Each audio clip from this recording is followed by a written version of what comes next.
डाकू रत्नाकर से महान कवि वाल्मीकि बनने का सफर। एक पौराणिक कथा के अनुसार एक समय की बात है। रत्नाकर नाम का एक डाकू दस्यु हुआ करता था। अपने परिवार के भरण पोषण के लिए रत्नाकर चोरी, लूटपाट और राहगीरों की हत्या भी करता था। एक बार एक बहुत बड़ा सेठ जंगल के रास्ते से पालकी में बैठकर जा रहा था। घने जंगलों में डाकू रत्नाकर और उसके साथी छुपकर बैठे थे। डाकू रत्नाकर ने सेठ का सारा धन और गहने लूटकर कहारों सहित उसकी हत्या कर दी। घटना के बाद उस राज्य के राजा ने पूरे नगर में घोषणा करवा दी कि कोई भी राहगीर अकेला जंगलों के रास्ते से नहीं जाए। इसके बाद चारों ओर भय का वातावरण बन चुका था। हर कोई जंगलों के रास्ते अकेला जाने से भय खाता था। संयोग से एक दिन देवर्षि नारद भी उन्हीं जंगलों से गुजर रहे थे। उन्होंने देखा कि सामने से कुछ राहगीर निर्वस्त्र होकर आ रहे थे। उन्होंने उनसे पूछा कि क्या हुआ, तो उन्होंने बताया कि आगे मत जाइए, अन्यथा आपको भी निर्वस्त्र होना पड़ेगा। लेकिन नारद तो नारद है, वो नहीं रुके। आखिरकार हमेशा की तरह डाकू रत्नाकर ने उनका भी रास्ता रोका।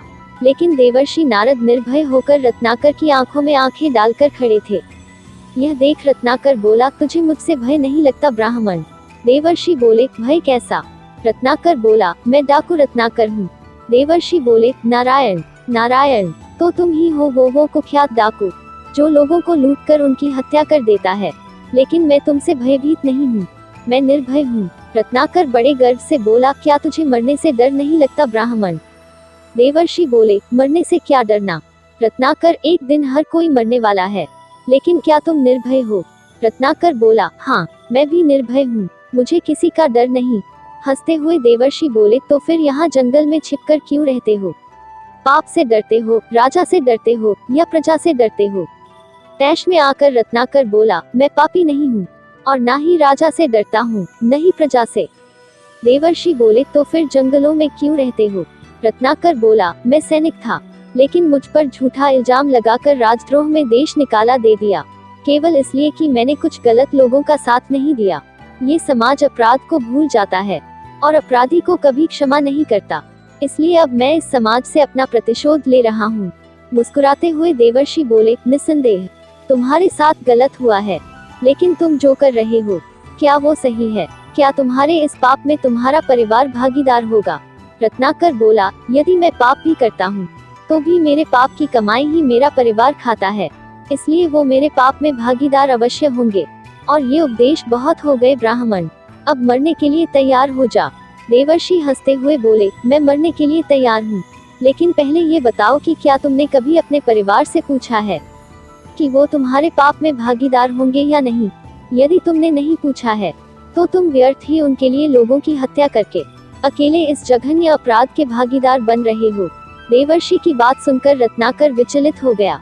उसने अपने साथियों से कहा, बांध दो इस ब्राह्मण को पेड़ से, अभी मैं घर पूछकर आता हूँ, ताकि इस ब्राह्मण को सुकून से मार सकूं।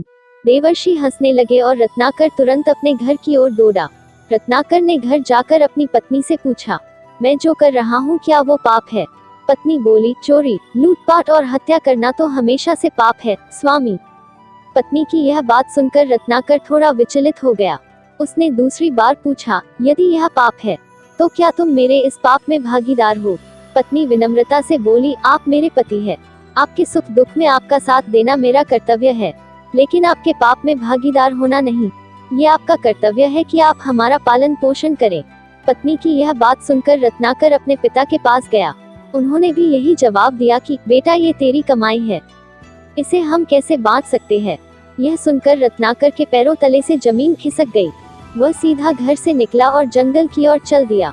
देवर्षि नारद के पास जाकर उनके चरणों में गिरकर क्षमा याचना करने लगा। कहा जाता है कि वही डाकू रत्नाकर रामायण का रचयिता वाल्मीकि बना। इस कथा से हमें यह शिक्षा मिलती है कि जब रत्नाकर जैसे दुष्ट दस्यु का हृदय परिवर्तन हो सकता है और वह महान कवि वाल्मीकि हो सकता है, तो फिर आप और मैं क्यों नहीं बदल सकते? आपने अपने जीवन में कोई भी गलत किया हो, उसके लिए दुखी मत होइए, अपराध बोध की खाई में मत गिरिए। संकल्पों से नए भविष्य का निर्माण किया जा सकता है। दोस्तों, आपको यह कहानी कैसी लगी? आप कमेंट करके जरूर बताएं। वीडियो को लाइक और शेयर करें। यदि आप हमारे चैनल पर नए हैं तो हमारे चैनल को सब्सक्राइब जरूर करें। धन्यवाद दोस्तों।